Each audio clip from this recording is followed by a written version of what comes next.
Hey guys, welcome back to another video. Today we're going to be taking a look at the potential 2028 Republican candidates for president and who has the best odds or chances of actually getting through the primary, winning the nomination. And previously I did a similar video just like this, but it was basically which was the strongest candidate that can win the general election. This one's a little bit different because this one's actually based on who has the best odds or chances of actually getting through the primaries and winning the nomination. So there is a difference. But before we get started with the 15 candidates, make sure you guys are subscribed, click the bell so you don't miss out on my content, press the like button, share this video. Don't forget we have memberships. If you're interested, you can find a link to that in the description section. So the 15 most likely candidates that will be announcing their 2028 bid for president is going to be Representative Georgia Marjorie Taylor Greene, Senator Tim Scott from South Carolina, Senator of Texas Ted Cruz, Secretary of State Marco Rubio, Governor of Georgia Brian Kemp, Senator of Missouri Josh Hawley, former Governor of New Hampshire Chris Sununu, current Governor of Texas Greg Abbott, current Secretary of Defense Tulsi Gabbard, also a former Democrat, which is interesting as well. Candidate for Ohio governor's race, Vivek Ramaswamy, who just recently announced his bid for Ohio's governor's race. And then we have Lee Zeldin, who is currently in the current Trump administration, a part of that as well. The current vice president, you have J.D. Vance, former governor of South Carolina, Nikki Haley, who actually ran in 2024 and got second place behind Donald Trump. Did not do that bad. And then you have current governor of Florida, Ron DeSantis, and lastly, the current governor of Virginia, Glenn Youngkin. So we have 5 categories that we're going to be placing these candidates in. At the very worst, automatic dropout candidate. Then we have won't make it past Iowa category. Then you have the decent candidates, the favorites, who are expected to be, in the top 3, I guess. And then you have the number 1 candidate that can not only get past the primary and win the nomination, but also potentially can win the general election. That's how strong they are. So let's begin with the worst here, automatic dropout candidate. That's going to be Representative Georgia, Marjorie Taylor Greene. She is a far-right extremist. It's not up for debate, really. She is very MAGA, so that is good to them. MAGA-based Donald Trump is not going to run in 2028, so maybe a lot of their votes can go to Marjorie Taylor Greene, but it's probably not. It would go to someone like J.D. Vance, which we'll get to later. So Marjorie Taylor Greene is just too far right, and I don't think, you can make the case that being far right in today's Republican Party is good, but I just don't think she's a good candidate. She's going to be an automatic dropout candidate if she decides to run in 2028. And then we have Tim Scott out of place with the same category, and I have proof for this because he ran in 2024, and he literally was an automatic dropout candidate. He dropped out just a couple months after their first debate of August, and he didn't do that well. He polled at in the below 5%, I believe 2% majority of the time. He is not a good candidate. Now, when Donald Trump is not going to run in 2028, maybe that will give him and other candidates opportunities that they did not have when they ran in 2024. Same thing goes for Nikki Haley. Maybe a lot of the vote share from Donald Trump's support can go to other candidates, and it will create opportunity for Tim Scott and Nikki Haley, which we'll get to later. Maybe that's the case, but I still see him as an automatic dropout candidate. And then we have the candidates that won't make it past the Iowa caucus. Ted Cruz, actually. He ran in 2016. He got, I believe, second place behind Donald Trump. I believe he gained more popularity now because if you actually take a look at when he ran for Senate in 2018, he actually almost lost to Beto O'Rourke. And he only won by a couple points of just 2%. And guess what? Fast forward to 2024, he won his race by a solid margin of double digits. So it is true, Ted Cruz, yes, he did gain more support. So maybe he is more popular now in the Republican Party. And the fact that he got second place back then behind Donald Trump, maybe I'm ranking him too low, but I just think there are better candidates than him currently. So I think he's actually in a worse position if he wants to run. But it is true, yes, he did gain tremendous popularity among the Republican Party. And then another candidate that won't make it past Iowa is current Secretary of State Marco Rubio. I think that, he's not necessarily a rising star in the GOP. A lot of the MAGA base still sees him as somewhat of a rhino. They think he is probably better than, I would say he's better in a better position right now than where he was, I would say 4 years ago. Obviously, he's the Secretary of State. But I think when it comes to the MAGA base, they won't prefer a candidate like Marco Rubio. I do believe that MAGA will it will remain relative in the year of 2028. I think MAGA will very well be alive in 2028, even when Trump is not there without his presence, because I believe he will endorse somebody in 2028. And he was actually asked if would he support J.D. Vance to replace him as like a successor in 2028. He said no, not yet, because it's too early, which it is very true. It is too early out from now.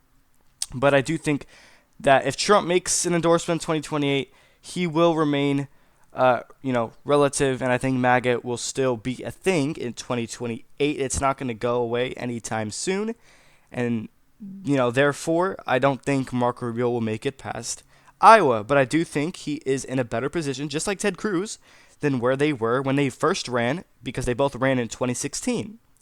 Obviously, he can help Republicans with the Hispanic vote, but still, that's not going to really get them anywhere in a year of 2028.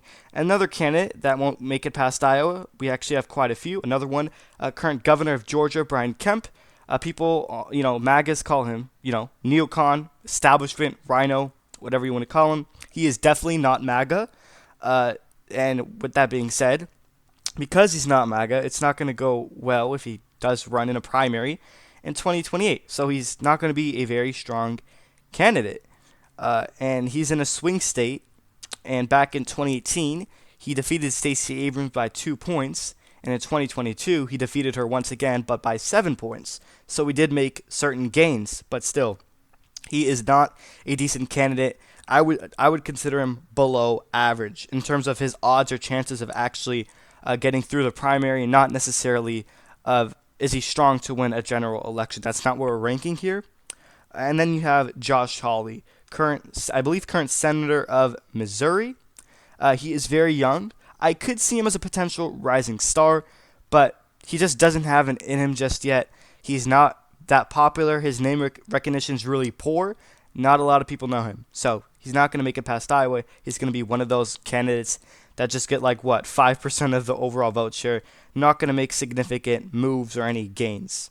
So he might be noticeable here and there, but it's not going to really get him anywhere. And the last for this category of won't make it past Iowa is going to be, former governor of New Hampshire, Chris Sununu.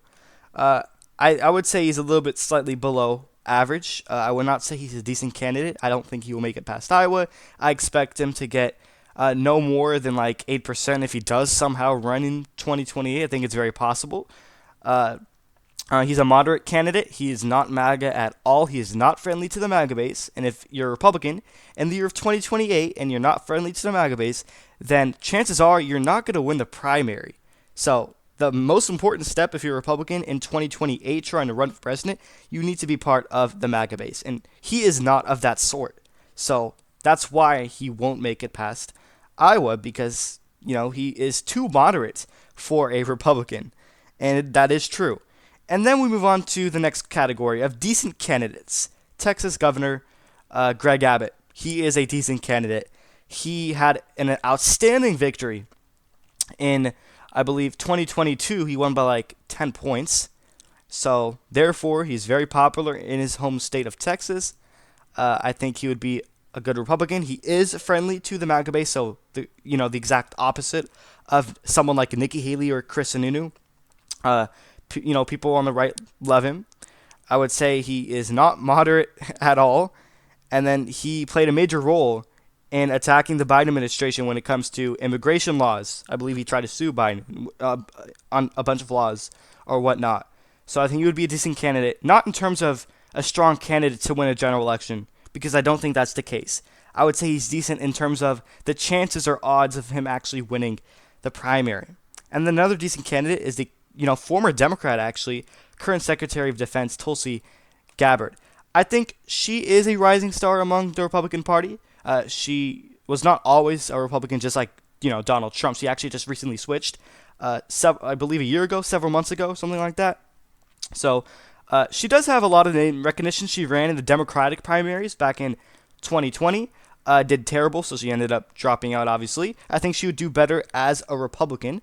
I don't think she would get anywhere more than like 10%. I think in the high single digits, like 8 or 9 points, is good for her. So therefore, I think she's a decent candidate. She is friendly to the MAGA base, and considering that Democrats now hate her, that would be good for her, because that means if Democrats hate you, then you would probably be friendly to the MAGA base, I would assume. And then another decent candidate is going to be Vivek Ramaswamy, who is currently trying to run for Ohio governor. And I know what happened with the H-1B visas. If a lot of you don't know, he had a lot of backlash between him and the MAGA base. So that's going to hurt him. But considering that he ran for the first time in 2024, and he was never in politics, and he still managed to get 8%, I believe, in the Iowa caucus, it's pretty good news for him. So, if you were to ask me a few months ago, is he a rising star among the GOP? I would say yes. But I do think he definitely lost support after what happened with the visa backlash and Elon Musk. If you don't know, it happened on X. So, pretty stupid stuff. But I do think he's a decent candidate. He's definitely not the favorite. He's just too young. He does not have a lot of experience. And you probably are wondering that why am I always mentioning throughout this video the MAGA base, is because it is very important if you are a Republican in 2028 running for president. If you are not part of MAGA, you will not get anywhere in the primary. That is literally the most important step. And then the last of this decent category is going to be, Lee Zeldin, former candidate for governor of New York, who actually almost won. He only lost by like 5 to 6 percentage points against Kathy Hochul. And keep in mind, New York is a very solid blue state. So I think that alone is very good. It goes to show you that he can win over not only Republicans, not only the MAGA base, which he is friendly to, by the way, but also moderates, independents as well, which is why he came so close. It goes to show you how he came so close in a solid blue state like New York. Came within 5 to 6 points, guys. And that goes to show you how much of a decent candidate he really is. But I just don't think he's far right enough to win the primary. Therefore, he's not a favorite, but I do think he could be a rising star. He just does not have the name recognition.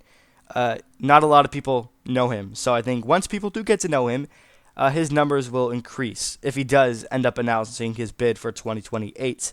And then moving on to the favorite candidates, we have 3 of them, starting off with J.D. Vance, current vice president. Before, he actually used to be a never Trumper, and now he's MAGA, obviously. People on the right love him, especially the MAGA base, and he is very friendly to Donald Trump. I know he's like one of the most disapproved of vice presidents of all time, according to some news sources, but the MAGA base definitely approves of him, and they're already trying to make him the nominee in 2028, 4 years early from now. So I think he already has a head start. So he's definitely a favorite candidate. But the reason why I won't put him as a can win a general election category, because he has not proven anything. I mean, he's won the Senate in Ohio by like 6 points, but that still does not prove that he can win a general election. Now, which candidate can prove that they can win a general election on here out of everyone on the list is Glenn Youngkin, because he is a Republican governor in a state that leans Democrat. Virginia, guys, is a state that hasn't voted Republican in the general election in over 2 decades. I believe it was like George W. Bush was the last one to do so. So we'll get to Glenn Youngkin in a bit. But the next favorite candidate is going to be Nikki Haley. And you're probably wondering, she's definitely not friendly to the MAGA base. That is true. But I think she's one of those rare candidates that still can do well, even though she's not part of MAGA. And the reason why is because I have this theory. And it showed some flashes in 2024 that the Trump base will split between a few candidates. The Trump base would split. Because Trump is not running in 2028, I think it will boost Nikki Haley's chances of actually getting through the primary. Because the Trump base would split between J.D. Vance, Vivek Ramaswamy, and Ron DeSantis. Therefore, I think that would actually be beneficial to Nikki Haley.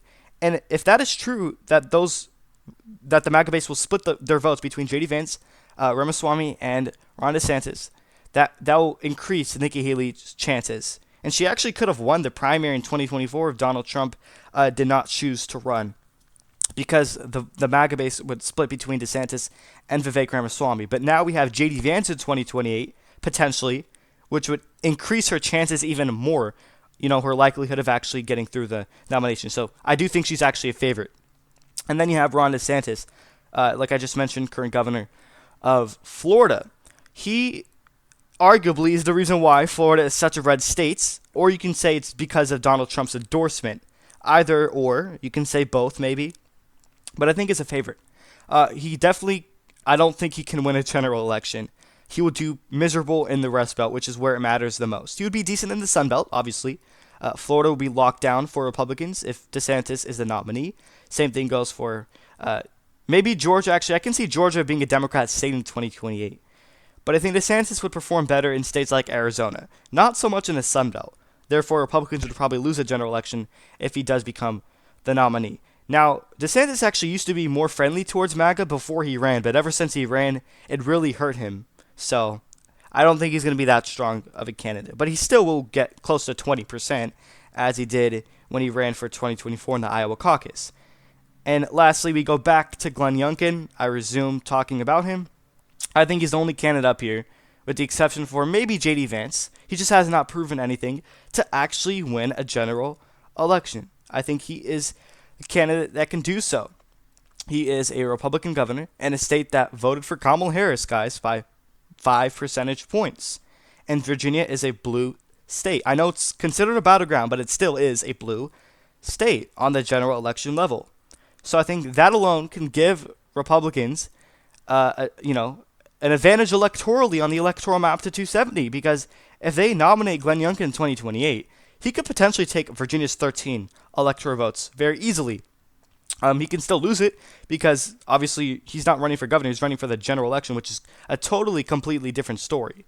So he can still lose Virginia. But I do think it opens up the door significantly because he's the governor there. If he gets Virginia, then that will basically most likely mean a Republican victory in 2028. So I think Glenn Youngkin is an extremely strong candidate. But in terms of can he actually get through the primaries first before the general election, I don't think so. I think JD Vance probably has a better chance. I think the vote will split. Therefore, Glenn Youngkin won't get the nomination. But I think he's the one candidate that can actually win the general election out of the 15 up here. So that's pretty much it. Let me know your overall thoughts and opinions in the tier list rankings. Do you agree with me on these candidates or the placements? Why or why not? One last final reminder is to subscribe, click the bell so you don't miss all my content. Press the like button, share this video. Don't forget we have memberships. You can find links to that in the description section if you are interested. Thank you everyone for watching.